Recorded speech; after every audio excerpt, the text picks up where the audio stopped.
Good morning people, this is Hemant Kumar, teacher of anthropology and political expert. आज हम जो BPSC exam हुआ था उसका सेट ई का हम जो प्रश्न है उसका हम सॉल्व आज करेंगे।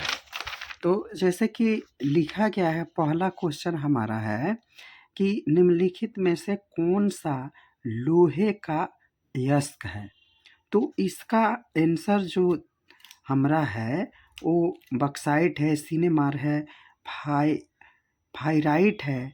तो इसमें और एक चौथा है लिमोनाइट। तो लिमोनाइट ही हमारा आंसर हो जाएगा।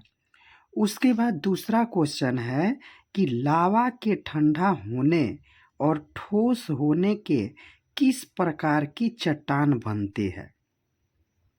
तो जैसा कि यहाँ पे तलछटी, इग्नियस और रूपांतरित क्रिस्टल दिया है, इसमें हम अगर इंग्लिश में देखें तो which type of rock is formed from cooling and solidification of lava.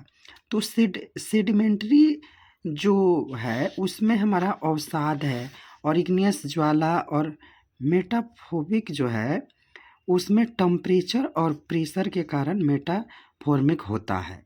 तो इसमें जो हमारा आंसर है वो इग्नियस ही होगा। तो जो क्वेश्चन नंबर 2 है, क्वेश्चन नंबर 2 का आंसर जो होगा हमारा वो इग्नियस ही होगा। उसके बाद 3 नंबर क्वेश्चन है कि संसद में कटौती प्रस्ताव का उद्देश्य होता है।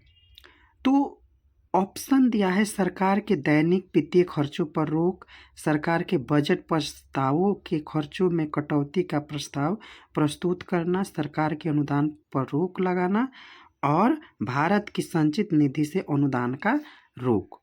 तो अगर जो हमारा संसद है अगर कटौती करती है तो उससे सरकार के बजट प्रस्तावों के खर्चों में कटौती का प्रस्ताव प्रस्तुत करना होता है।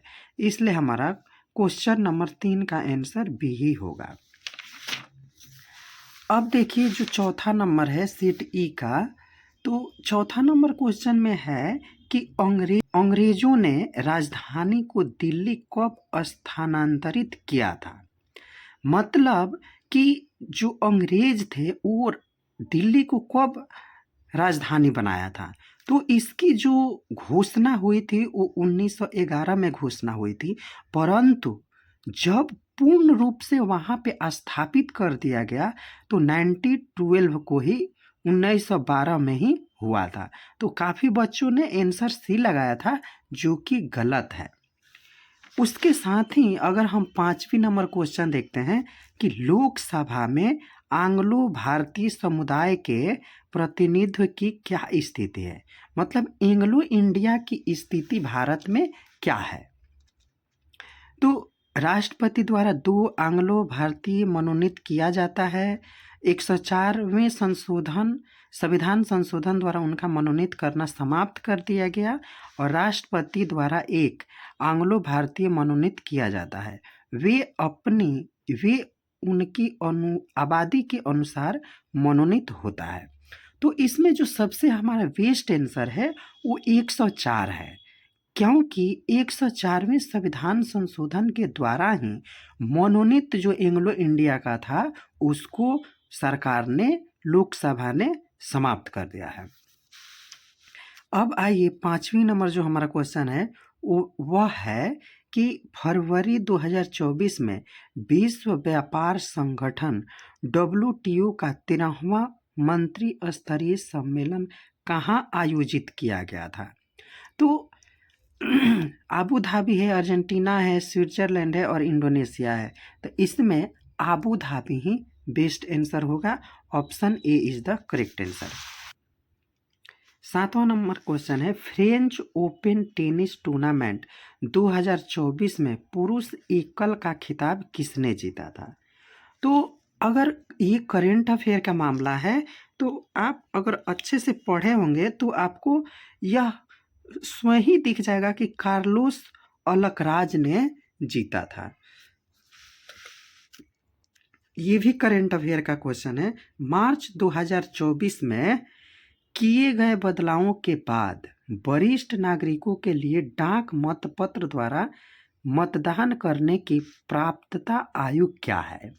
यह बहुत बार करंट अफेयर में था, जिसने द हिंदू और इंडियन एक्सप्रेस पढ़ा होगा, चाहे सभी में था कि जो 2024 है उसमें जो 85 वर्ष के लोग हैं उनको डाक मतदान करने की व्यवस्था है। जिन लोगों ने 90 वर्ष किया है तो उसमें तो स्वयं ही जो 85 से ज़्यादा के उम्र के हैं उनको तो स्वयं ही जो निर्वाचन आयोग है, जो ईसीआई है, वो इलेक्शन कमीशन है, वो घर पे पहुंच जाता है। तो इसमें जो 90% किए 90 वर्ष किए हैं उनका आंसर गलत है, तो ऑप्शन नंबर 85 सही होगा। उसके बाद है 9 नंबर हमारा क्वेश्चन है सेट ई का। आपको हम बार बार कह रहे हैं कि ये क्वेश्चन सारे सेट ई का है। तो 2024 और 2025 के केंद्रीय बजट भाषण में आत्मनिर्भरता स्वावलंबन के लक्ष्य के तहत किस तेल बीज को शामिल नहीं किया गया था? तो जैसा कि जब केंद्रीय बजट माननीय जो वित्त मंत्री हैं निर्मला सीतारमण जी, तो उन्होंने जब बजट पेश कर रही थी तो उसमें तिल और मूंगफली और सोयाबीन तो हमारे यहाँ है, परंतु नारियल का जो है उसको स्वावलंबन में शामिल नहीं किया गया था, तेल बीज में शामिल नहीं किया गया था। तो इसका आंसर ए हो जाएगा।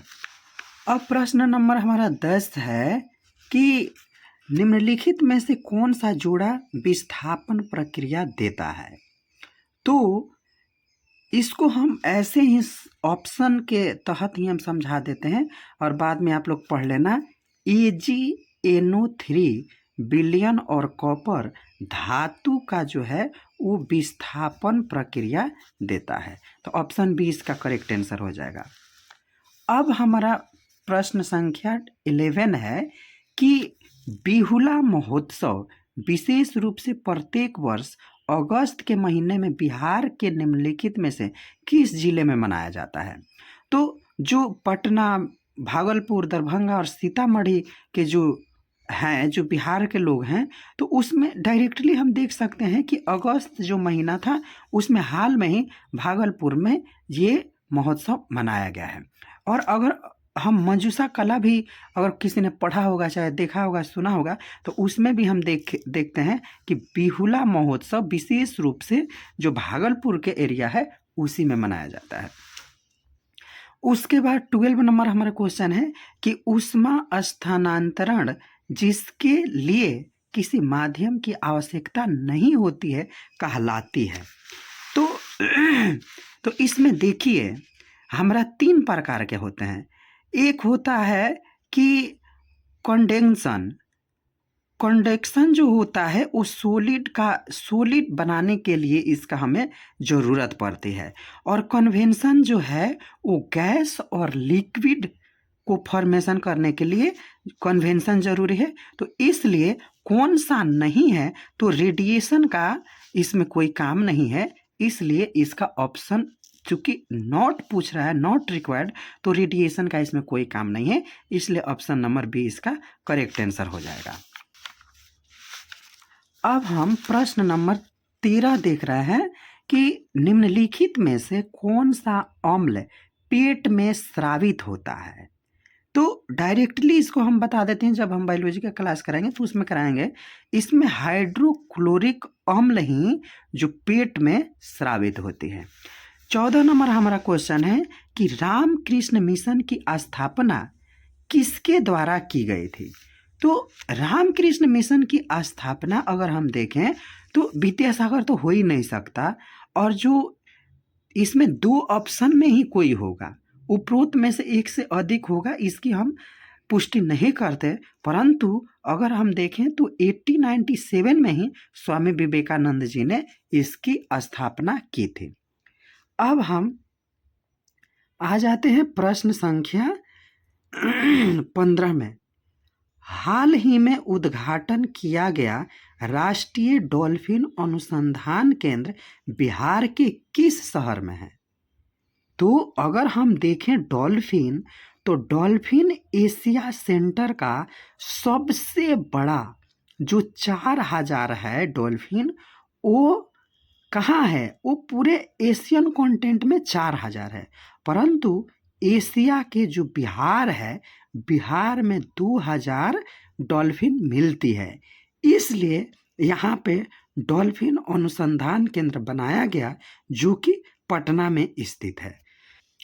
अब प्रश्न संख्या 16 है, संविधान का कौन सा अनुच्छेद किस सांसद के लाभकारी पद पर रोक लगाता है? जब हम क्लास कर रहे थे पॉलिटिका, तो उसमें हमने बताया है कि कैसे सोनिया गांधी और मेनका गांधी का प्रॉफिट और जो लाभकारी पद थी उसको होल्ड किया गया। तो उसका देखिए, ये तो हम जानते हैं कि अनुच्छेद 102 में है लाभकारी पद को रोकने के लिए, परंतु अगर हम देखें कौन से 201 में है, तो अनुच्छेद 201 में 102(1)(a) में प्रॉफिट एंड पर उसको रोक लगाया गया है। तो ऑप्शन सी हमारा करेक्ट आंसर हो जाएगा। अब देखिए, जून 2024 में चंद्रमा के अंधेरे हिस्से से मिट्टी लाने वाला पहला देश कौन बना? तो अगर हम इसकी चर्चा करें तो भारत ने तो भेजा था चंद्रमा पर, परंतु वो वहाँ से मिट्टी नहीं लाया था, वो उसकी डेटा लाने के लिए भेजा था, परंतु जो चीन है, जो चाइना है, चाइना ने उस अंधेरे हिस्से पर भेजा था कि वहाँ से मिट्टी लाए। तो इसमें ऑप्शन ए हमारा करेक्ट आंसर हो जाएगा। उसके बाद प्रश्न संख्या 18 है कि निम्नलिखित भारत की जो पर्वत श्रेणी है उसको आपको श्रृंखला वाइज बताना है कि कौन से कौन सीरीज में आती है। तो इसको हमको ईस्ट टू वेस्ट के तरफ जोड़ना है, मतलब श्रृंखला में सजाना है। तो ईस्ट से मतलब जो हमारा 7 सिस्टर है उस तरफ से देखें तो पहले ही जो हमारा गारो खासी जयंतिया है वो मेघालय में है। उधर से हम देखते हैं तो गारो खासी जयंतिया आ गई, उसके बाद 2 नंबर में हमारा नंदा देवी पहाड़ आ गया, 3 नंबर में हमारा कामेत आ गया, और जो चौथा है केटू उपयोग में है। तो इसलिए ऑप्शन सी हमारा करेक्ट आंसर हो जाएगा। 1 2 3 4 इसमें कुछ करना ही नहीं था, बस देख के करेक्ट कर देना था। अब जो 90 नंबर हमारा क्वेश्चन है कि निम्नलिखित में से कौन राष्ट्रपति बनने से पहले, निम्नलिखित में से कौन राष्ट्रपति बनने के पूर्व लोकसभा के अध्यक्ष थे? तो जब हम राष्ट्रपति पर चर्चा कर रहे थे उसमें हमने बहुत बार कहा था कि बीवी गिरी और नीलम संजीव रेड्डी के बीच जो कंपैरिजन थी उपराष्ट्रपति बनने के लिए, उसमें मैंने आपको बहुत अच्छे से समझाया था। तो इसमें नीलम जो संजीव रेड्डी थे वो राष्ट्रपति बनने से पहले लोकसभा के अध्यक्ष भी बनाए गए थे। और 20 नंबर क्वेश्चन तो बहुत सिंपल है, जिसने भी पढ़ा होगा उसका हो गया। करो या मरो का नारा किसने और कब दिया था? तो महात्मा गांधी जी ने ही क्या किया था, दिया था कि करो और मरो का नारा महात्मा गांधी ने दिया था। और कब दिया था? तो भारत छोड़ो आंदोलन के दौरान दिया था। और सुभाष चंद्र जी ने तो कहा था कि तुम मुझे खून दो और मैं तुझे आज़ादी दूंगा। तो 20 क्वेश्चन तक हमने कर लिया है। वीडियो तो चूंकि बड़ा हो जाएगा इसलिए हम फिर आपको अगले वीडियो में 21वां क्वेश्चन से आपको सॉल्व कराएंगे। आप सभी ने मुझे सुना, इसके लिए आप सबको बहुत बहुत धन्यवाद।